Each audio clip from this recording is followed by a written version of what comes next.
नमस्ते प्रणाम। हम किरण शर्मा हम मंजू शर्मा अपना यूट्यूब चैनल पर सबको स्वागत करे छी। नमस्ते प्रणाम सब दीदी भाईजी के प्रणाम, जते कोई गीत सुनबे सबके प्रणाम।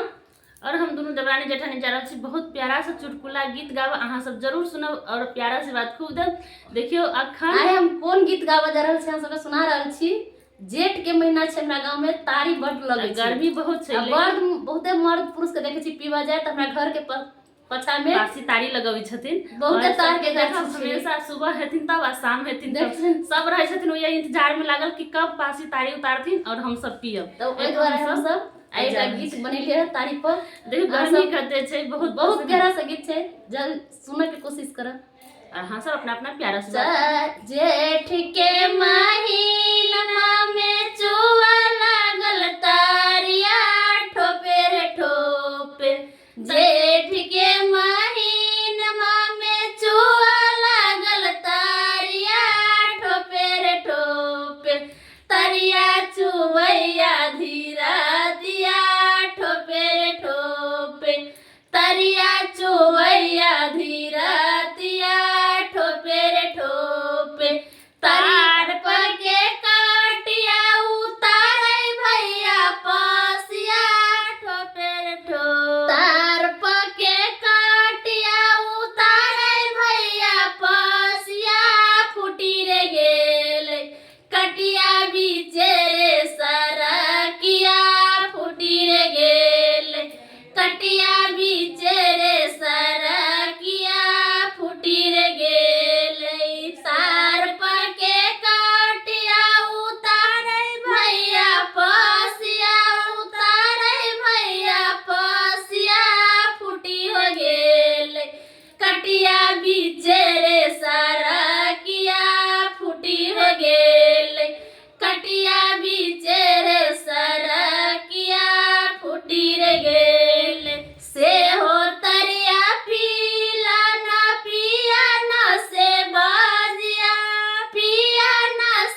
ने वीर